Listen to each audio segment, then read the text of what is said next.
Olá, irmãos, olá, adolescentes e também oi a todos aqueles que nos acompanham nas lições da Pieba.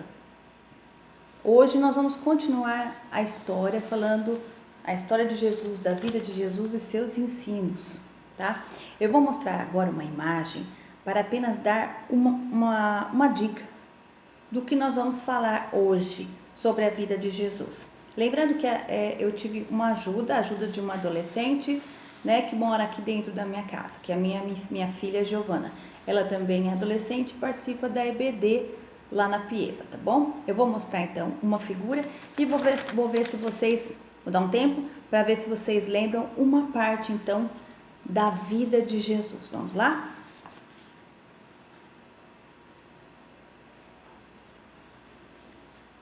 Perceberam o que a gente vai falar hoje? Isso mesmo, a morte de Jesus na cruz, a crucificação de Jesus na cruz. Foi o maior ato de amor, marcando então a história da humanidade. Sua morte na cruz e sua ressurreição revelaram ao mundo a misericórdia e a graça de Deus por nós, o significado do perdão de Deus. Hoje nós vamos então falar sobre esse assunto, sobre essa parte da história da vida de Jesus. Então, primeiramente, nós vamos orar. Senhor Jesus, muito obrigada por esse dia, Senhor Deus, e por tudo aquilo que o Senhor tem feito conosco, Senhor Jesus. Esteja com cada pessoa que vai ouvir a Tua palavra e também comigo, Senhor Deus, para que nós possamos aprender cada dia mais de Ti, Senhor Deus. Obrigada por tudo, em nome de Jesus. Amém. Então, olha lá, gente, no domingo antes da crucificação de Jesus, ele entrou na cidade de Jerusalém, a capital, Jerusalém, cavalgando então em cima de um jumentinho. Foi chamada então de uma entrada triunfal, a entrada vitoriosa de Jesus.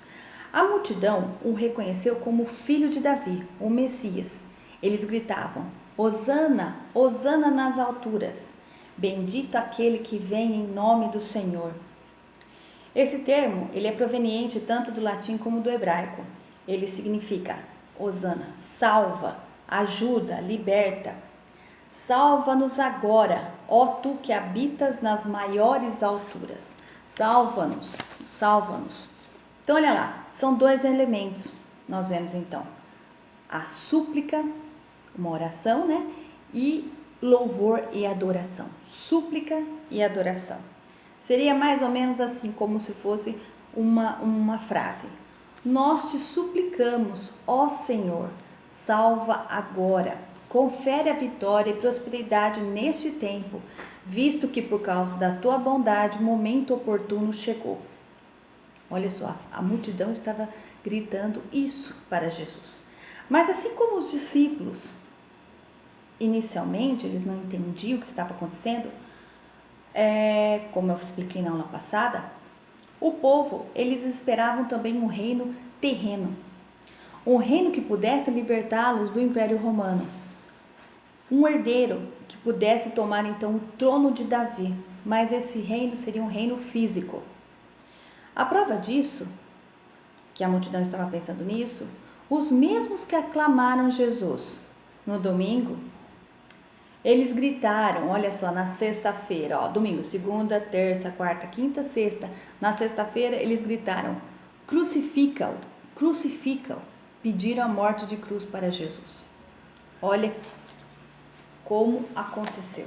Nós vamos ler a Bíblia, nós vamos abrir o livro de Mateus, capítulo 27, versículos de 33 a 56. Eu vou usar a tradução do Esmilinguido, que eu acredito que seja mais fácil para vocês, tá bom? Então, olha lá, Mateus capítulo 27, versículos de 33 a 56. Eles chegaram a um lugar chamado Gólgota. Gólgota quer dizer lugar da caveira. Ali deram vinho misturado com fel para Jesus beber, mas depois que o provou, ele não quis beber. Em seguida, os soldados o crucificaram e repartiram as suas roupas entre si, e tirando a sorte com dados para ver qual seria a parte de cada um. Depois disso, sentaram ali e ficaram guardando Jesus.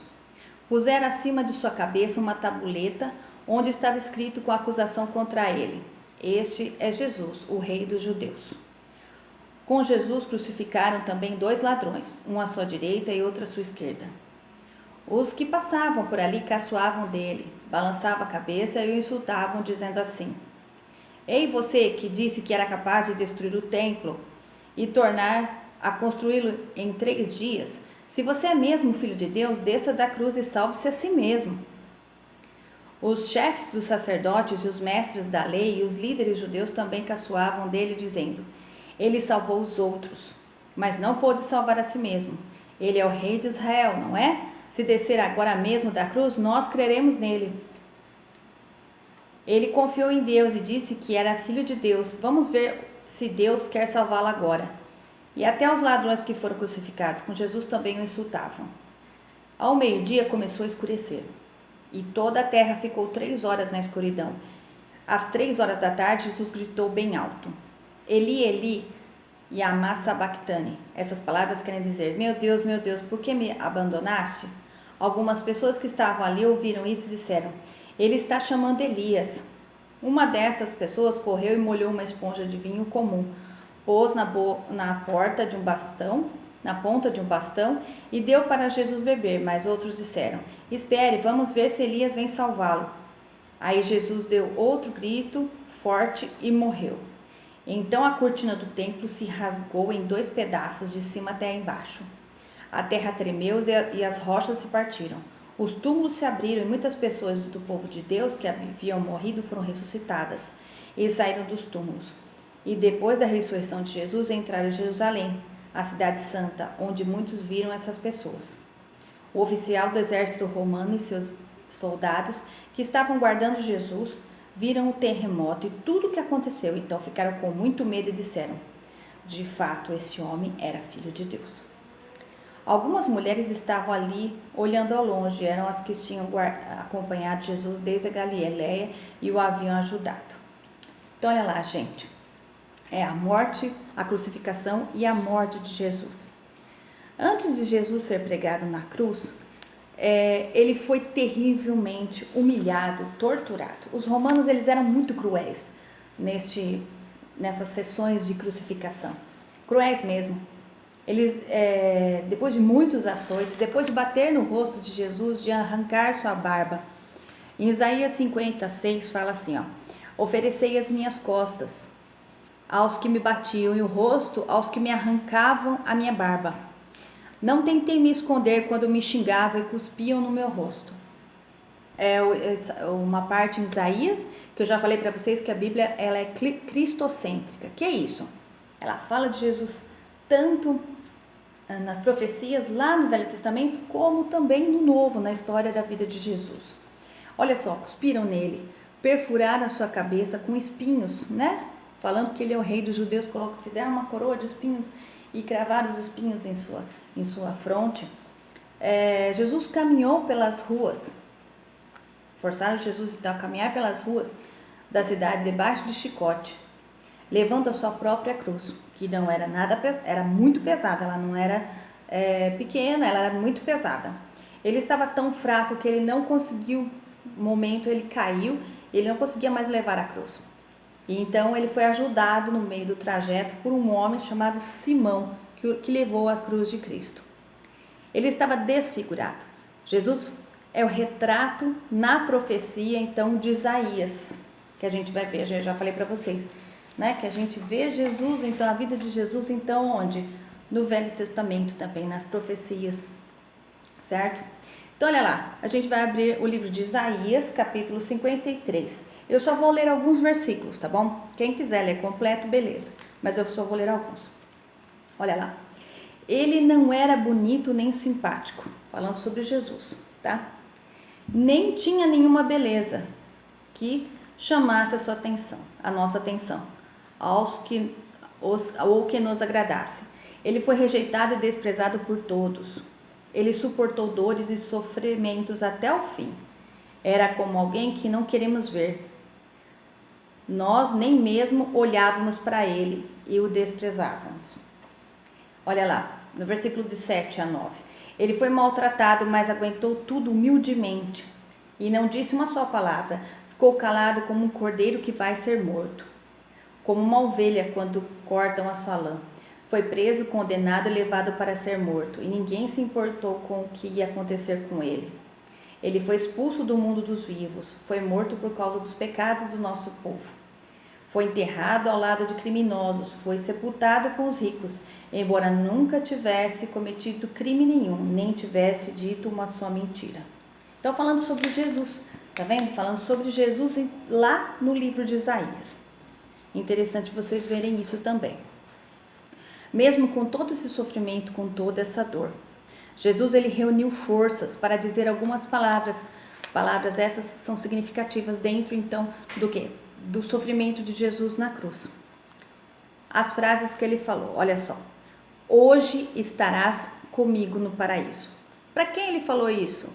Ele falou para o ladrão que se arrependeu e ele estava sendo crucificado com Jesus. Jesus ele foi crucificado com dois homens, homens que tinham feito coisas erradas e eles ficaram então um à sua direita e outro à sua esquerda. O que estava à sua direita, ele se arrependeu, então, e Jesus falou para ele, hoje estarás comigo no paraíso. Paraíso é o céu, tá? Outra frase, aí está o teu filho, aí está a tua mãe. Ele disse, para quem? Para a sua mãe Maria, que estava ali naquele momento, e para João, falando, João, cuide da minha mãe, porque eu estou morrendo e eu não tenho quem cuide dela.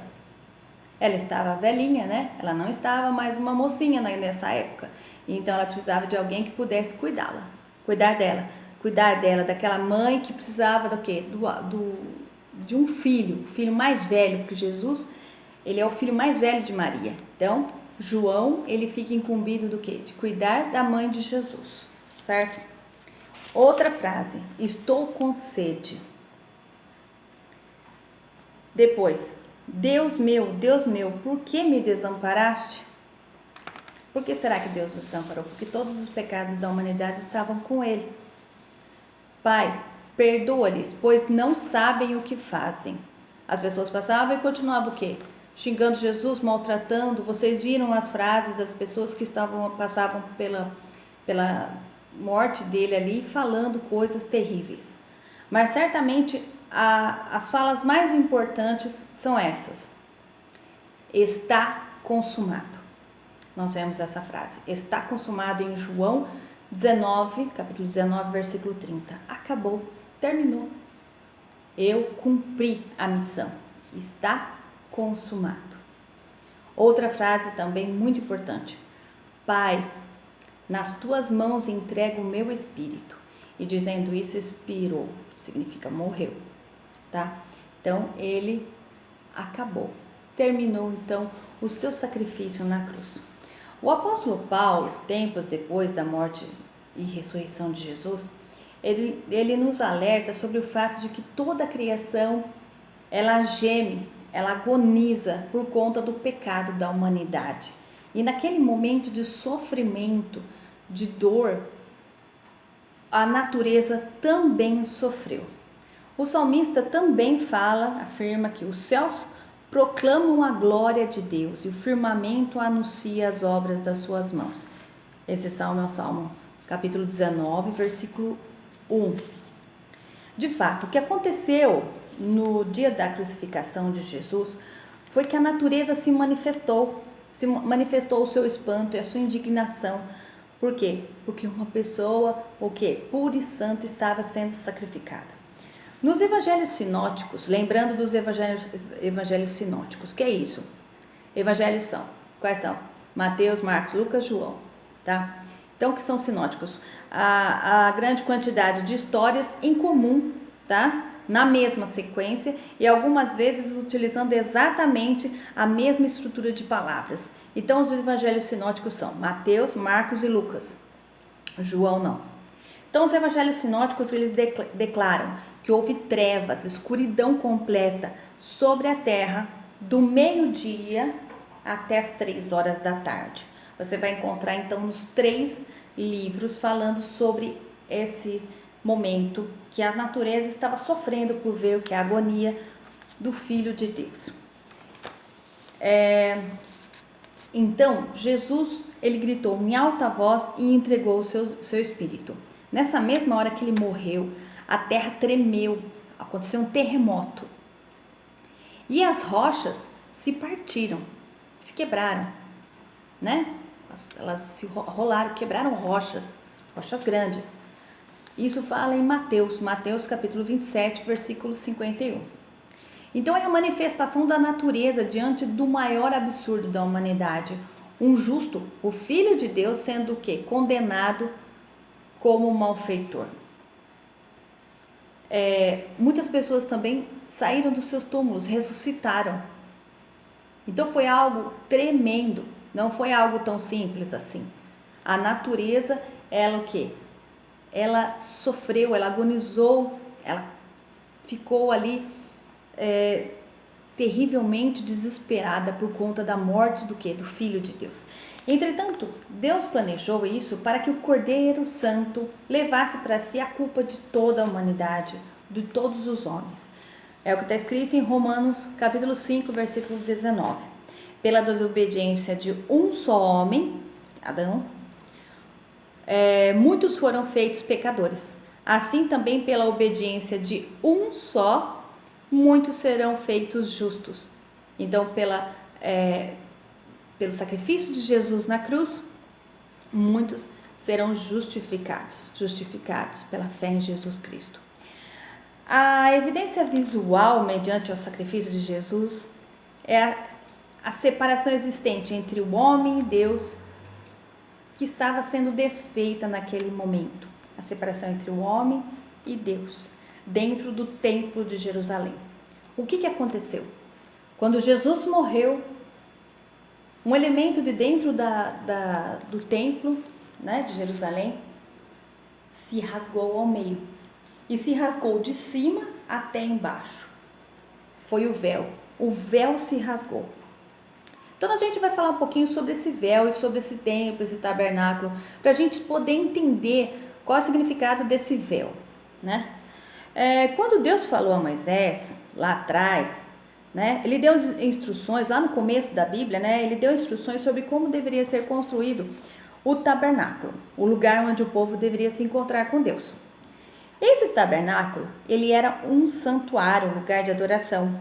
Ele era móvel, então quando eles saíam, eles levavam, desmontavam esse tabernáculo e levavam, né, nos tempos da peregrinação no deserto, tá? Mais tarde, esse tabernáculo, ele foi substituído por um templo. Então foi construído um templo, onde? Na cidade de Jerusalém. O rei Davi, ele no seu reinado, ele tomou a cidade de Jerusalém e fez dela a sua capital, a capital do reino e o centro de adoração em Israel, tá? Todos iam adorar a Deus em Jerusalém. No reinado do seu filho Salomão, o templo foi construído, um lindo, belíssimo templo. Esse belíssimo templo, ele foi destruído posteriormente pelo Império Babilônico, por Nabucodonosor. Quando ele destruiu o Império de Israel e a sua capital Jerusalém, e levaram muitos dos judeus para o exílio, tá bom? Para a Babilônia. Depois do exílio do povo de Israel, eles retornam para Jerusalém e aí eles reconstroem esse templo. Esse templo ele é reedificado. Quando? Você vê então no livro de Esdras e de Neemias essa história da reedificação do templo da cidade de Jerusalém, vocês vão ver. Passa-se mais um tempo, mais tarde, né? Esse templo, ele é reconstruído e ele é ampliado por Herodes, tá? Por isso o templo que Jesus, né, na época que Jesus entrou em Jerusalém, é um templo citado no Novo Testamento, né? Que é esse templo durante o ministério de Jesus. Ele era conhecido como o templo de Herodes, porque ele ampliou o templo, ele reconstruiu, ele fez uma reforma no templo. Foi o véu deste templo, né, que se rasgou no dia da crucificação e morte de Jesus. Acredita-se que esse véu, ele tinha mais ou menos, ele era bem grande, ele tinha mais ou menos 18 metros de altura, tá? 18 metros de altura. Ele era muito alto. Então ele foi rasgado de cima até embaixo, tá? E a sua função, para que servia esse véu? Ele servia para separar o santo dos santos, o lugar separado, o santo dos santos ou lugar santíssimo. Quando o sacerdote, ele poderia entrar nesse espaço, nesse santo dos santos, uma vez por ano, né? E ele precisava de uma preparação para poder entrar, porque ele poderia ser consumido, né? Porque ele estava em pecado. Não era assim entrar a qualquer momento. Ele poderia entrar uma vez só por ano, tá? E quando ele entrava, ele se deparava com essa cortina, que era chamada de véu. A presença de Deus, então, ela estava separada do povo e do sacerdote. No dia, então, que Jesus morreu, o véu do templo se rasgou. Por quê? Porque Jesus, o perfeito Filho de Deus, foi o sacrifício de sangue que pagou o nosso ingresso à presença de Deus. Então, em nome de Jesus, nós podemos chegar até a presença de Deus. Através de Jesus, nós temos o quê? A comunhão completa de Deus. Não tem mais nada que nos separe da comunhão com Deus. Não há mais separação por meio de Jesus Cristo. Ele é o único caminho, né, para todo aquele que crê nele como Filho de Deus e entende a sua obra salvadora, livre acesso ao Pai. Lembre-se, por isso, irmãos, por causa da morte de Jesus na cruz, nós temos completa liberdade de entrar no lugar santíssimo. Nós temos completa liberdade, certo? Com Deus. Por quê? Quem pagou o alto preço? Foi Jesus, tá? Vocês até lembram aquela música, né? O véu que separava já não separa mais. Lembra daquela música? Então, é para isso, né? A gente às vezes nem sabe o que está cantando. Então, esse véu é o véu, então, que foi rasgado de cima a baixo. O quê? Fazendo o quê? Trazendo comunhão, nós com Deus. Jesus, então, fez essa ligação. E por que ele fez isso? E por que ele se sacrificou? Por que será? Aí eu vou mostrar para vocês outro desenho feito, então, pela minha adolescente.